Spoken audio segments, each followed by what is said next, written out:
अस्सलाम वालेकुम। आज हमारी फ़ोटोशॉप सीरीज़ की जो है क्लास नंबर 3 है। अच्छा, इसके अंदर आज हम लेयर्स को डिस्कस करेंगे। बेसिकली फ़ोटोशॉप एक ऐसा सॉफ्टवेयर है जहाँ पे हम लेयर बाय लेयर काम करते हैं। किसी भी काम को आप करना चाहें परफॉर्म, चाहे वो टेक्स्ट से रिलेटेड हो, चाहे किसी इमेज से रिलेटेड हो, आपको उसको लेयर बाय लेयर करना होता है। तो सबसे पहले यहाँ पे मैं एक कैनवस ले लेती हूँ अपना।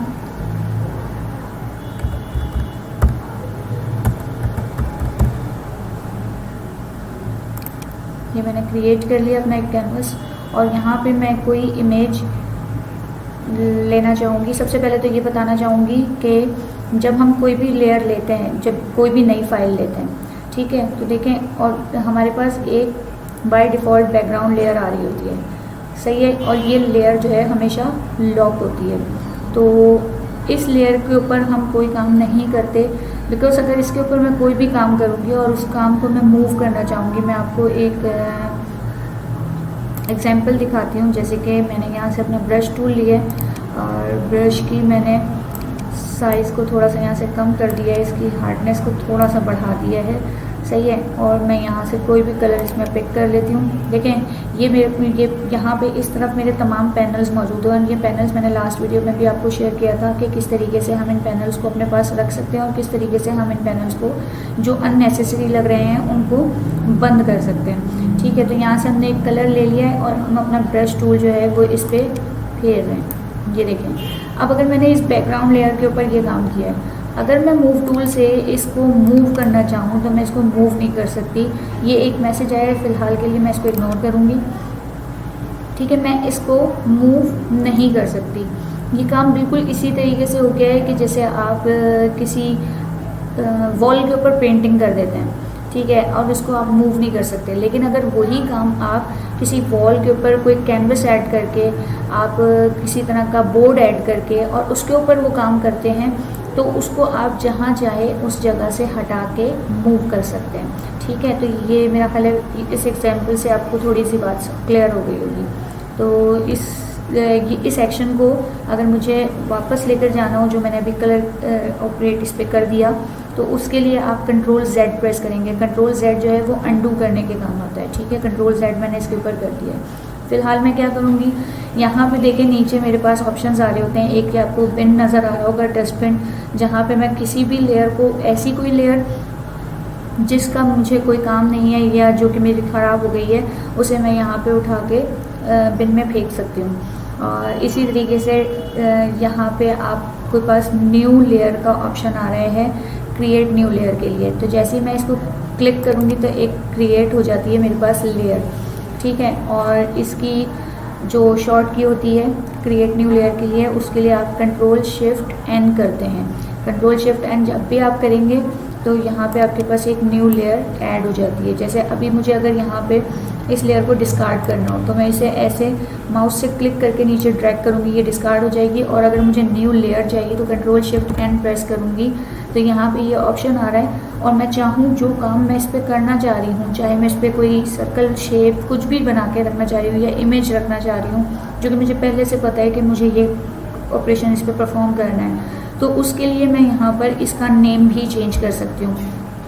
ठीक है, तो फ़िलहाल के लिए हम इसको यहाँ पर ओके कर देते हैं। बाद में मैं आपको ये भी बता दूँगी कि लेयर्स के जो नेम है वो आप लोग किस तरीके से चेंज कर सकते हैं। ठीक है, अच्छा जी, अब ये लेयर्स का मैं आपको बता देती हूँ कि लेयर्स का कैसे नेम चेंज करते हैं। वो मैं अभी यहाँ पे कुछ ऐड करके दिखाती हूँ आपको। मिसाल के तौर पे अभी हम दोबारा से अपना ब्रश लेते हैं यहाँ से, और ये हमारी ब्रश टूल हमने ले लिया है, और इसके साइज़ को मैं छोटा बड़ा करना बताती हूँ आपको। आप अपने कीबोर्ड से curly brackets, right hand side के कर्ली ब्रैकेट्स को अगर आप प्रेस करेंगे तो इसका साइज़ बड़ा होगा। ठीक है, इसी तरह अगर आप लेफ़्ट हैंड साइड के कर्ली ब्रैकेट को प्रेस करेंगे तो इसका साइज़ छोटा होता है। जो भी आपने ब्रश लिया हो उसका साइज़ बड़ा और छोटा करने के लिए आपको ये शॉर्ट कीज़ यूज़ करनी होती है।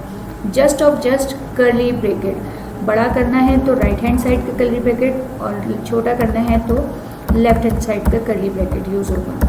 ठीक है। इसी तरीके से अगर हम अपनी ब्रश की जो क्वालिटी है उसको चेंज करना चाहें तो यहाँ पे देखें, इस ऑप्शन पे आप इस पर क्लिक करेंगे तो यहाँ पे आपको जनरल ब्रशेस हैं, इसे ऑन करें तो यहाँ पे अगर आप सॉफ्ट नहीं लेना चाह रहे, आप हार्ड राउंड लेना चाह रहे हैं, तो यह मैंने हार्ड राउंड ले लिया है। और अगर मैं अब अपनी इस न्यू लेयर पे जो मैंने यहाँ पे लेयर ली हुई है इस पे पेंट करना चाहूँ तो मैं इजीली पेंट कर सकती हूँ। तो देखें ये मैं पेंट कर रही हूँ। मैं अपना काम फास्ट करना चाह रही हूँ तो मैं अपना ब्रश का साइज़ थोड़ा सा और इन्हेंस कर दूँगी और मेरा ये काम, ये ऑपरेशन परफॉर्म हो गया है ईजीली, ठीक है। इसी तरीके से अब मैं इस लेयर का नेम चेंज करना चाह रही हूँ कि मुझे याद रहे कि ये कौन सी लेयर है। तो यहाँ पे देखें जहाँ आपको लेयर 1 लिखा हुआ नज़र आ रहा है, इस पर आप डबल क्लिक करेंगे तो ये ऑप्शन आपके पास शो हो जाएगा और यहाँ पे आप लिख सकते हैं कि रेड कलर लेयर और एंटर कर देंगे तो ये आपकी लेयर का नेम चेंज हो चुका है, ठीक है। इसी तरीके से फिर अगर आपको कोई न्यू लेयर चाहिए हो तो आप इस पर न्यू लेयर इस तरीके से ले सकते हैं और इस न्यू लेयर के ऊपर आप चाहे कोई इमेज रखना चाहें, चाहे कोई भी टेक्स्ट रखना चाहें तो वो आप इजीली रख सकते हैं। ओके, अब अगर मैं इस लेयर के ऊपर अपनी कोई इमेज लेके आना चाहूँ तो यहाँ से फाइल में आ जाएंगे, ओपन पे आ जाएंगे और ओपन पे आने के बाद आप इसके अंदर से कोई भी इमेज इजीली ले सकते हैं। जैसे कि मैं यहाँ पर इस जगह पे आ जाती हूँ,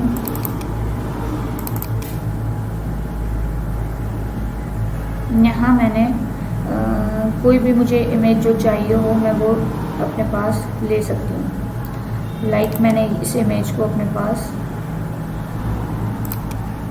ओपन कर लिया, ठीक है। जब भी आप कोई इमेज लेंगे जो पहले से प्रीसेट आपकी कोई इमेज हो या कोई फाइल बनी हुई हो, उसको जब आप इस लेयर के ऊपर लेकर आते हैं तो वो एक अलग टैब पे खुलती है। जैसे कि मेरे पास इस वक्त यहाँ पे एक अलग टैब के ऊपर खुल रही है, ठीक है। इस इमेज को मुझे इस जगह पर लेकर जाना है अपने कैनवस के ऊपर, तो मैं यहाँ से मूव टूल लूँगी और इस इमेज को उठाकर मैं इसमें लेके आ जाऊँगी, ठीक है।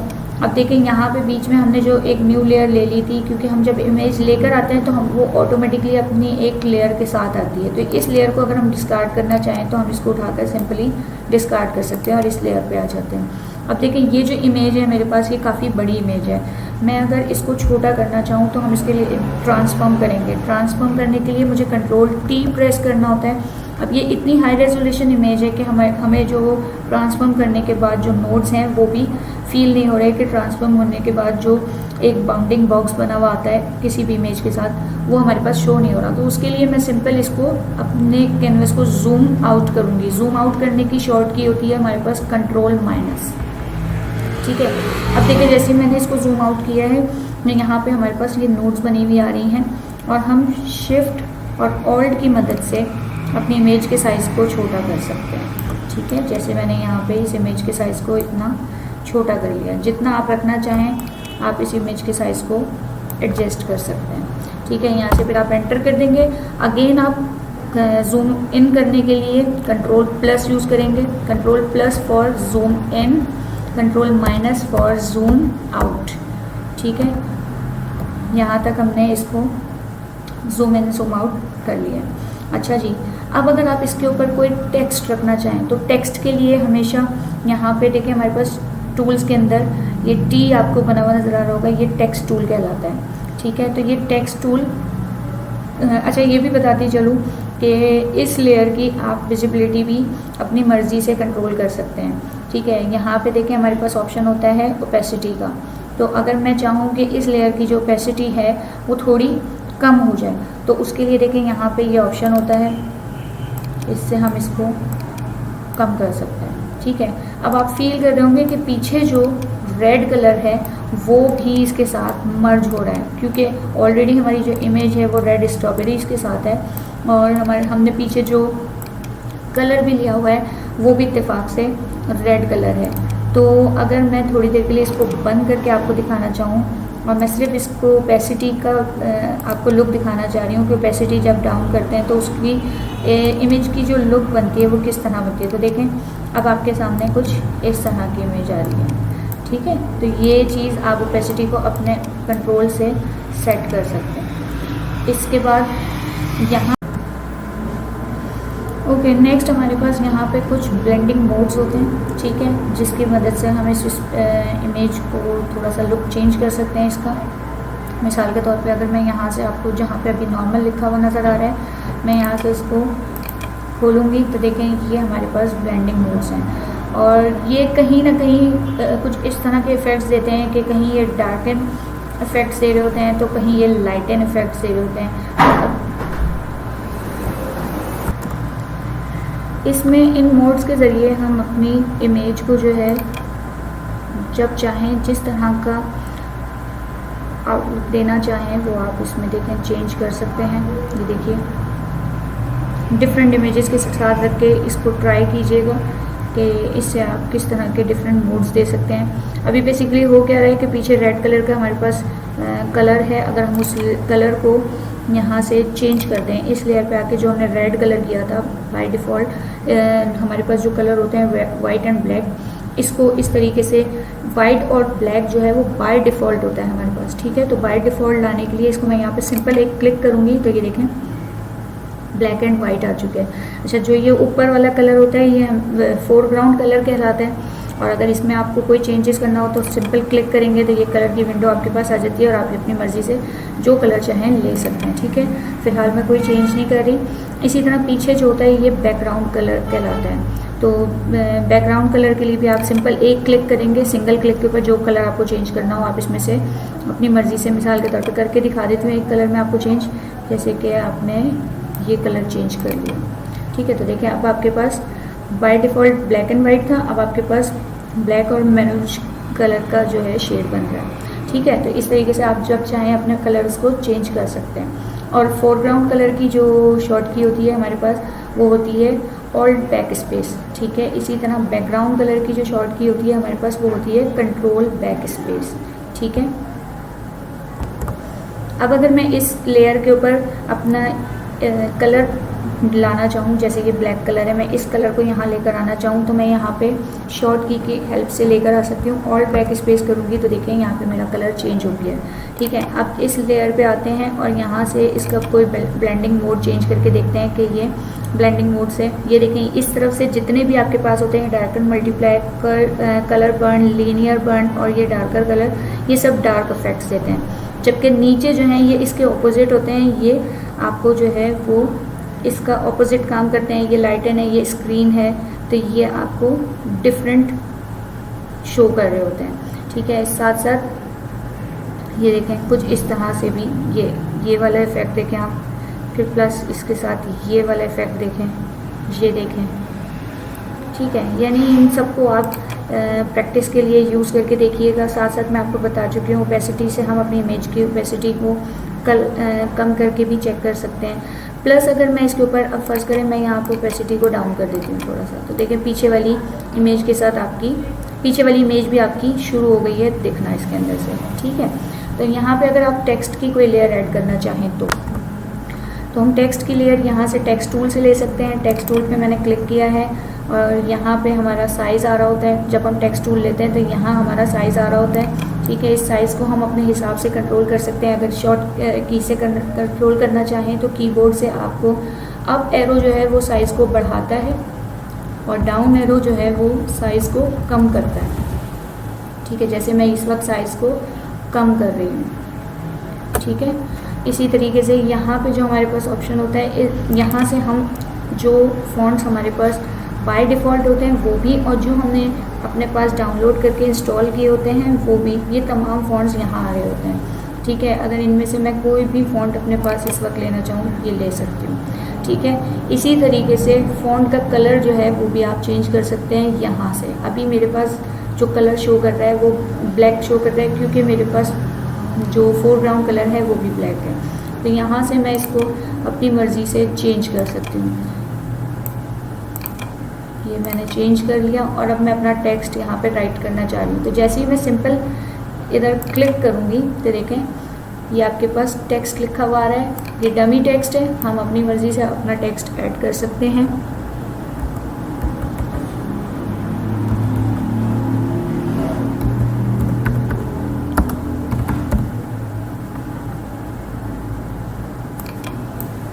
ठीक है। इस टेक्स्ट का साइज़ अगर आप मज़ीद इन्हेंस करना चाहें, आप सिंपल यहाँ आके सिलेक्ट करें और आप एरो से इसको आप बड़ा कर सकते हैं, ठीक है, जितना बड़ा करना चाहें। फिर मूव टूल से आप इसको एडजस्ट कर सकते हैं जहाँ भी आपको अपनी लेयर पे इसको एडजस्ट करना है। क्लियर है यहाँ तक? ठीक है। अब आज बेसिकली आप लोगों को लेयर्स पढ़ाने का मकसद यही था कि लेयर्स के बारे में ये बताया जाए कि हर लेयर को अगर लेयर बाय लेयर फ़ोटोशॉप में काम किया जाए तो हर लेयर की कंट्रोलिंग अलग तरीके से की जा सकती है। अगर यही सारे काम मैं इस बैकग्राउंड लेयर पे कर देती और फिर मैं इसमें से किसी चीज़ को हटाना चाहती तो फिर मेरा पूरा वर्क ख़राब हो जाता। तो आपने इस चीज़ का हमेशा ख्याल रखना है कि फ़ोटोशॉप में हर काम को लेयर बाय लेयर करना है।